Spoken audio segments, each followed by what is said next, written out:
Darren Linden, welcome to the Xagility Podcast. How are you doing today? Yeah, very good. Thanks, John. Thanks for having me. Thank you, Darren. I met you for the first time, I think it was 2015 or 2016 when we were working at a large bank, actually a credit card company. It was a pleasure to meet you then. And I was very impressed with you as a change agent. You would have been a senior leader, but I would have penciled you down as maybe a kind of director, where director is a really important thing in that company, but actually actively part of the change. But what I've noticed is that you've moved into executive leadership in the last few years.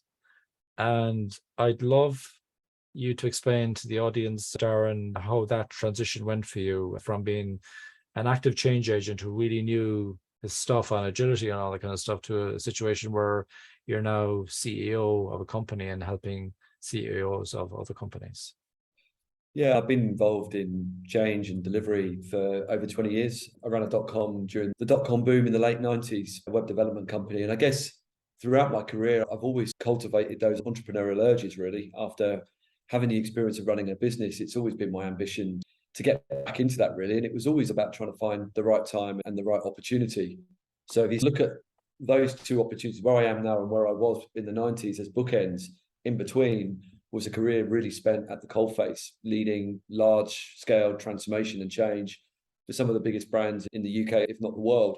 I was at AOL, was involved in launching broadband, went into mobile with T-Mobile, led their digital transformation, led a large £100 million digital transformation at O2. I was transformation director at Sky, leading their transformation. Then obviously our paths met when I was at the bank.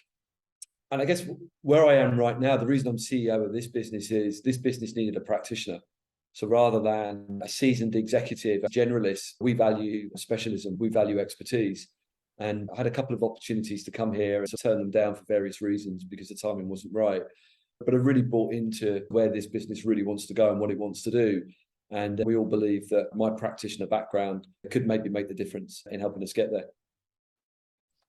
Really cool. And so I'm curious what compromises you might have noticed along the way, because when you're a change agent and you're helping people to do better product management or release a product or do a transformation, or the change being the work, we're going to talk about that later on, then you're in a CEO position and you have to run the organization, but also sometimes you feel like you need to change the organization or be the guardian of the culture so that the company can change. Have you noticed any situations where you thought there's a bit of tension here? I'm feeling that what I would have been saying before as a non-exec has now been tested. Yeah, it's recognizing, first of all, that you're not the only expert in the room. If I think back to my delivery career, often I was in very senior roles, but setting the pattern, setting the direction, being very clear on the direction that we were going to take. In this business, it's very much about the power of the team. So I can set the vision and have a very clear strategy for where we want to be and what we want to try and achieve. But how we go and do that isn't necessarily down to me. It's down to the people around me. And of course, naturally, that creates tension because we'll have varying views on the various sort of shapes and forms that we take in order to make those things happen. So it's letting go really of some of my opinions and some of the things that I've held true, and to be open to listening to what others believe could make a difference. So very much being that sort of servant leader, very much enabling people to be a success and giving them all the tools that they need and removing the barriers and the obstacles, while not necessarily actually telling them how to do it. And it's a very different dynamic when you're leading a large-scale transformation or you're leading large-scale change, when you have an executive team that are very much looking to you to come up with the blueprint and then fill in the details. So that's probably been the hardest thing, actually. Strong opinions loosely held, making sure that I'm really empowering the team that we've built around us. So I'm trying to imagine a situation, Darren, where let's say you're with your exec team, you're with your reports, and let's imagine a situation where your reports aren't quite at the races in terms of where you want them to be thinking. You have the answer in your head. You understand as a change agent that you need to speak last, not speak first. You need to listen and so on. And so how would you deal with the situation where the answers just aren't coming up in the room? It's almost like they're like hamsters on a wheel, just stuck in a pattern and kind of can't get out of it. Have you ever come across situations like that, Darren? Yeah, every day, John. We're moving at such a pace here. We are a hyper-growth business, so we're scaling up rapidly. And what we're trying to do is fuel momentum. So we're trying to avoid inertia. So naturally, you'll get those sort of frustrations where you can see the answer and you're trying to tease it out of people. But the way I tend to work is very much at a principles level. So rather than trying to be very specific and very detailed and go right down to the nth degree where you're effectively prescribing the work and prescribing the answer, you can very much operate at a principles level and start to sow those seeds. And then you start to nudge things in the direction that you believe it needs to go. But the substance and the detail that sits underneath that still emerges from the team. It's really just giving them clarity on directionally what we think will make the difference, rather than actually filling in all the blanks and all of the detail. So it requires a lot of patience then, because that could take quite a while. That can take months in some cases, I'm guessing. Yeah, diplomacy is key. I think you've got to be really clear on the type of leader that you want to be, first of all. So I think integrity is so important to me. So over the last 20 years, I've very much cultivated the type of leader I want to be. And a lot of that is born out of a lot of the experiences that I had at the coalface, a lot of the leaders that I work for. Some of the people that I had really great experiences with, it's almost like a patchwork quilt of leadership traits I now hold dear. But also the leaders that I work for that didn't get the best out of me, and making sure that I don't replicate those behaviors and those traits, because I could see the impact, the negative impact that had on me. So you have to really protect the integrity of that leadership style if you genuinely believe that's the thing that's going to make the difference. And diplomacy and patience is absolutely key. Doesn't mean that you can't be autocratic where you need to. If you urgently need to make a breakthrough, then occasionally you do have to call it and say, this is it, we're going to make a breakthrough and this is how it needs to be. But it's just making sure that you're not too prescriptive. I think that's the most important thing. People need direction, people need boundaries and guardrails, but you don't have to fill in all the blanks, you don't have to fill in all the details. For me, I've noticed expertise exists in the most unexpected places. So it's how do you create a framework? How do you create an environment where that expertise can flourish, no matter how experienced people might be, how junior people might be? I think it's giving them an environment where they feel confident enough that there's enough substance there, but enough space and enough room for them to really emerge and allow their ideas to flourish. Thanks, Darren. You reminded me of an expression that I learned when I was in the same bank as you back those years ago. One of my colleagues, he said to me, we need to be careful about not inflicting help on people. I thought it was a nice expression, inflicting help. Yeah. And it reminded me of a little story with Tom Miller. I think I was driving around Illinois with Tom Miller. And he said to me in the car, I really remember this, I quote this a lot, where he said to me, John, don't ever give help unless people ask for it. But I think he was giving me help when he told me that. Yeah.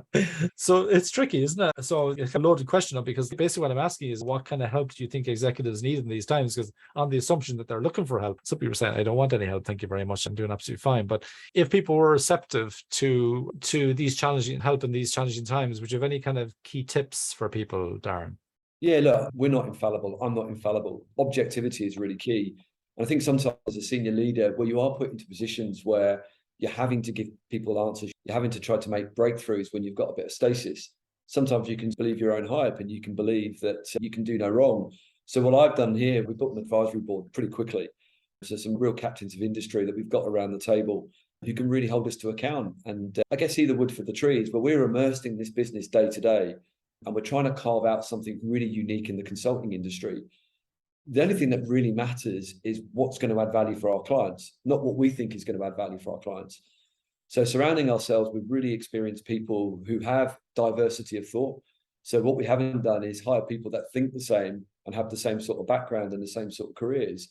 They come from very different backgrounds and they genuinely disagree. So that creates that tension that really ensures that the decisions that we do make really are the ones that are going to get cut through, and they really are the ones that are going to add value. And I think you have to be humble, right, in order to be able to do that, accepting that, you might carry the CEO title, but often you're not the most important person in the room. It's those that work for you and those that you hire to hold you to account and give you that objectivity that sometimes you can't see yourself. So yeah, that humility to be able to accept those opinions and accept that you may well have got it wrong, I think it's just fundamentally important. Yeah, you just reminded me, Darren, that sometimes in more complicated, large organizations, the CEO doesn't actually have any power. Yeah. It's because the power is actually in the matrix. It's the minus ones might actually have more power through the matrix than the regional president that might be in a region, or even the CEO of a company. I've noticed that. I was told a story by someone only last week about a big piece of work he was trying to get, and the CEO couldn't get a purchase order through for one whole year. Yeah. So it can be really tricky. That kind of brings me back to how we figure out whether we're on the right track. And there's a couple of measurement models out there, Darren. One of them is called evidence-based management from Scrum.org. And I'll just explain it to you and the audience to explain the kind of dilemma that we might hear, because essentially while a lot of us talk about focus being a really important thing, there is a danger that if we're over-focused without thinking about balance, that we could miss a trick. And one of the things I like about Scrum.org's model, they've got this evidence-based management thing where the top right corner there would be, if anyone reading this offline, you've got the current value, which is how well are we milking the cow that we already have, kind of thing. If you overdo that, you end up like Nokia, Blockbuster, the usual suspects, BlackBerry, and so on. If you overdo time to market, you could have a situation where maybe we've cut quality. Maybe the countermeasure is, okay, we've increased time, but we've got more technical debt. We've got more failure demand with our customers. We've got poor customer service. Or maybe we've misunderstood time to market as meaning time to delivery and not time to learn. It's good to focus on speed, but if you just over focus on speed, you end up with what we call a feature factory. You're delivering stuff, but you've no idea if it's making a difference or not. We're just delivering loads of stuff. And if we're doing well or we're not doing well, it's coincidental, because actually there's no real science to how we're operating. It's just throwing stuff at the wall, literally. And then you have ability to innovate, which is more like inability to innovate, which I see as what's slowing us down. Maybe we've got some systems that are too bureaucratic. People don't have the right tooling. They've got too much multitasking. There's too many projects going on at the same time in the org, things like that. If you over focus on ability to innovate, you might have the cleanest product in the world with the best design, but maybe nobody's using it. And so there's problems with over-indexing on any of these. And the last one from evidence-based management would be unrealized value, which is essentially trying to find the next billion-dollar idea, find your next curve, as Guy Kawasaki used to say. If we're milking the cow right now, which is the metaphor for a current product or service, what's the next metaphorical goat or sheep or vegan product? I get the idea. And if you over focus on that, you could lose your shirt on experiments and not just find any new product, and you've lost all of your current customers. This kind of articulates for me one of the dilemmas that you might have as an executive, because you need to run the org, you need to change the org, but also it's not just that. Even within your product set, your service set, you've got some products or services that could get disrupted, and you need to find the next one, and you need to be on your toes, on the front foot, as they say, to kind of react to that. I'm curious, Darren, if this is something that you've noticed yourself as an executive, this need for balance in terms of where you place your bets as a company. Yeah, 100%. In fact, I'd take it up a level, because I think a model like this sometimes becomes a little bit too binary, right? Actually, if you take it up a level and you think about the sentiment is we're trying to build adaptability into our DNA. Yeah. So our ability to be able to adapt and pivot depending on the market dynamics. We're in a hugely volatile business environment, not just in consulting, but just in general. So the ability to be able to build adaptability into our DNA is absolutely key.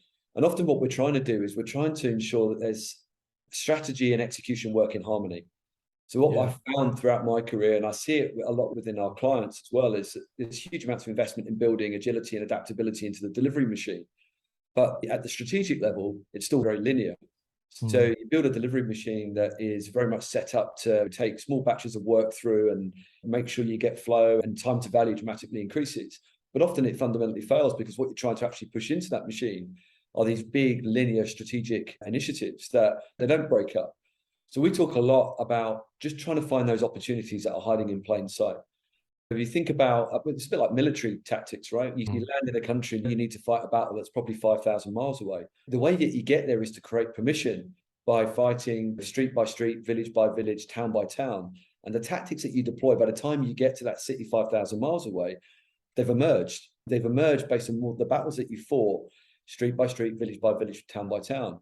And business strategy is probably no different. If you're thinking anything beyond 90 days or anything beyond 3 months, it's hope at best. So look for those adjacent opportunities, look for those growth opportunities that are really hiding in plain sight, and go after those. And you start to adapt your organization based on what you learn. So it's very much then shifting away from subjectivity to objectivity. So looking at the data, the insight, the analytics, the research, as much information as you can get your hands on about that short-term opportunity to start to inform decisions that you're going to make in the future. And I think it means you have to be comfortable with uncertainty. You have to be comfortable with unpredictability. And I think that's a key trait in any executive now. And you'd be amazed at how many executives have got that thirst for certainty, that thirst for predictability, which then drags them back to the world that they've been in before, that has started to see their businesses fail. The big linear strategy, and trying to shoehorn that into an agile delivery machine that they spent many months, many years, and millions of pounds trying to cultivate. So I think that focus on adaptability, John, is absolutely key for me. And I think it encompasses the four things that you just described, but probably a lot more than that as well. Yeah, you just reminded me of something, actually. The journey that executives need to go on, for me, is going from managing expectations about dates to managing expectations about uncertainty. Correct. Yeah. And sometimes they use tools like probabilistic forecasts and things like that, where I say using some really cool tools, or even free spreadsheets from Troy McGuinness, for example, where you just say, okay, 85% chance we deliver by that date. That means 15% chance we won't. But you know what? Things might change. So I'll give you a better forecast next week. And just by saying that expression at the end means that this forecast is wrong. And then I will come back next week and it will be a slightly different day. And the following week it'll be a slightly different day. And then we say, hey, in a second, you keep giving me a different day. I said, yeah, welcome to uncertainty. It's like the weather. It's not much different to the weather. You know, Magda thinks it's going to rain at 4 o'clock today. Is it going to rain? Like, she doesn't realize it's based on probabilities. And she knows actually it's based on probabilities, because if it doesn't rain, she knows that it's wrong some of the time. And it's like that for our work as well, isn't it, Darren?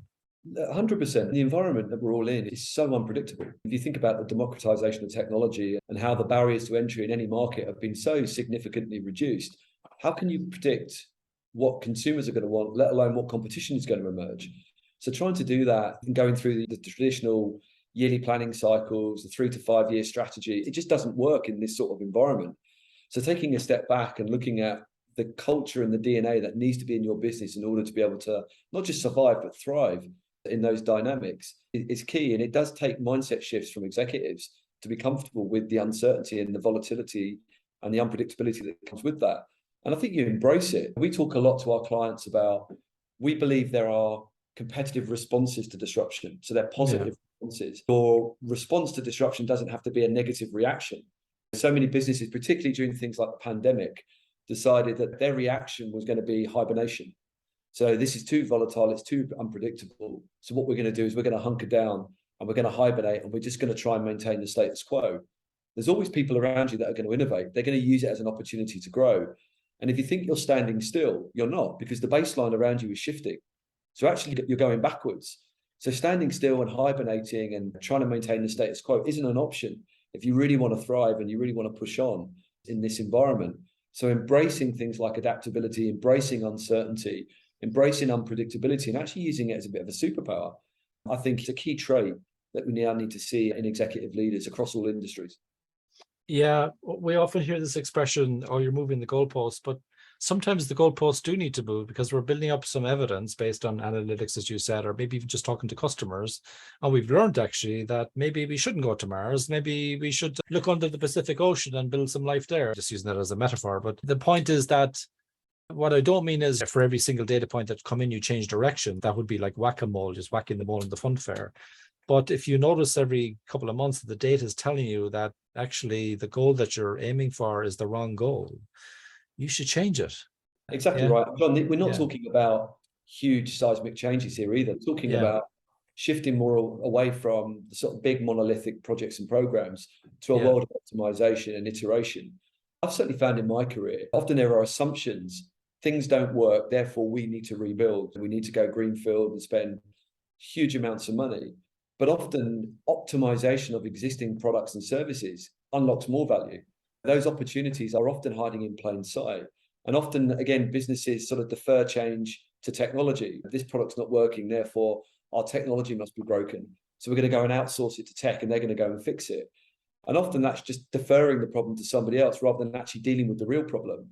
And it's often just in the front end, tweaks to customer journeys, tweaks to experiences, tweaks to languages, that actually, a language that you use, that actually really makes the difference rather than wholesale rebuild. So I actually think you can unlock real value that you probably didn't realize you could unlock if you take a much more iterative view and look at optimization rather than huge investments in big projects and programs, but making sure that every change that you decide to make is based on objectivity rather than subjectivity. It's not, we call it the fetishization of subject matter expertise. You have these people that have been in organizations for so long, and therefore they design products and services in their image rather than in the image of the people that really matter. So listen to customers, really understand what they value, what they believe is going to make the difference. And often you find it's just those marginal gains. It's those small tweaks that can be delivered in a very short period of time. The sum of those come together to unlock far more value than if you were spending £50 million on a 3-year transformation. Totally agree, Darren. Darren, you and I, we both worn at different points of our careers, transformation director, some kind of top change agent in an organization, and we've been part of a transformation team, if you like. I'm guilty as charged. And I'd like to hear your perspective on looking back now. You can see what works and what doesn't work. And are we ever finished? Is when I hear people say, I did this transformation, that transformation, it's never finished. But I'm curious what your perspective is now, Darren, on what's the best way for change really to be adopted in an organization. Would you start a transformation team actually, or what approach would you take these days? I think change has to be a constant. So it's no longer a temporary vehicle that you stand up with a team with a fixed budget and then expect at some point in the future there's going to be this great big reveal to this transformed state, to this changed state, and then everything's going to be fine and everything's going to be great from that point onwards. The dynamics don't work like that anymore. So the work is the change and the change is the work, and it needs to be embedded into BAU. So really managing that tension between executives that have 3 months to hit targets and organizations that believe they need to fundamentally change products, services, technology. So I coined this phrase transforming through the line. And I don't really like the word transformation anymore because it still has, in my view, negative connotations. But all transforming through the line really means is trying to connect large change to business as usual and ensuring that you're looking at strategies and ways of unlocking really big, complex change problems and delivering value very quickly. So it's pulled by the business teams. So for example, a sales director that needs to hit a quarterly target, how can we take something that might normally take 3 to 5 years to deliver and break it apart in a way that we can unlock value very quickly, and it helps them to be successful in the short term, as well as creating a strategic legacy for the long term? Because the reality is most executives now in most disrupted industries are in their roles for 2 to 3 years. They're not going to bet on something that's jammed tomorrow where an outcome is going to be delivered in 3 years' time. By that point, they've moved on. So you have to find a way to break these things apart and ensure that value is unlocked. So you've got the business as usual teams really pulling, the operational teams really pulling the work that you're doing because they need it in order for them to be a success right now. But you can still design that in a way that comes together to leave a transformed state and a strategic legacy. And I think a lot of organizations miss the point of that. I still think they believe that it still has to be the way that it's always done because they believe it's predictable. They believe it's safer. They believe that you're de-risking change. But actually what you're doing is potentially investing in things that are no longer going to be relevant because by the time these end states have been achieved, the whole world has moved on by then. Yeah, totally. Just about agility in general, I was talking to a lady called Pia Maria Thorian from Agile People. She was in the first episode of Xagility Podcast, and she said something that I quote to this day. She had a metaphor of a flower in front of her. She said, "Grow, flower, grow," telling the flower to grow, like, and it's kind of a nonsense telling a flower to grow, isn't it? And her point was we need to create the environment in which the flower can actually grow. Klaus Leopold said something similar. He said, agility is not a team sport, it's a company sport. And so the role of executives in actually fixing problems beyond the control or influence of the teams and actually decluttering workflows, processes, and systems is really important. I've seen one of my clients, for example, where they're rolling out an agility framework at the moment for a team level, and everyone's bowing at the altar of leadership, showing which teams are more agile than others, and actually they're missing a few tricks. And I'd love to kind of get your advice for the execs out there in terms of what would be one of the first things that you look at if you did want to try and create an environment where agility can really grow so that the company can really prosper. Any kind of starting points, Darren, that you'd like people to look at? Yeah, I think it's recognizing in any business, there's probably two groups of people. There's artists and soldiers. There's a really great book, actually. That phrase came from a book called Loon Shots by a guy called Safi Bakul. And what it does, it looks at those sort of great big ideas from science and medicine, and I guess the techniques that could be applied in business and products, etc. And if you think about it, we have artists in businesses, right? These are people that are very creative. They tend to innovate. And what they need is freedom. They need the freedom to express their talents and their ideas and their concepts. So they need to work outside the system. But so many organizations hire for innovation. They hire artists, but then they force them to work inside the system that's fundamentally broken. And then they wonder why innovation doesn't really flourish within their businesses. So that'd be the first thing, right? Recognize that these people are artists and the environment that they need in order to do great work is very different than your soldiers. And if you think about what gets the best out of soldiers, it's predictability, it's regime, it's structure. But every organization needs soldiers too. You need soldiers to run some of your more predictable processes and business as usual and your operations. And the art here is, how do you get your artists and your soldiers to really work in harmony? So when you create really great ideas and great innovation, those things need to scale. You might have a game-changing product, but if you're looking for your artists to be able to scale that and industrialize that and push that into market to be a success, that's not going to work on its own. They need to work in tandem with your soldiers, who will take those concepts and those ideas and turn them into something that works in a much more structured and a much more predictable way. There are lots of nuances in businesses, right? So the processes and the tools and the patterns that you need in order to make your artists and your soldiers really work in harmony will depend on the nuances of your firm.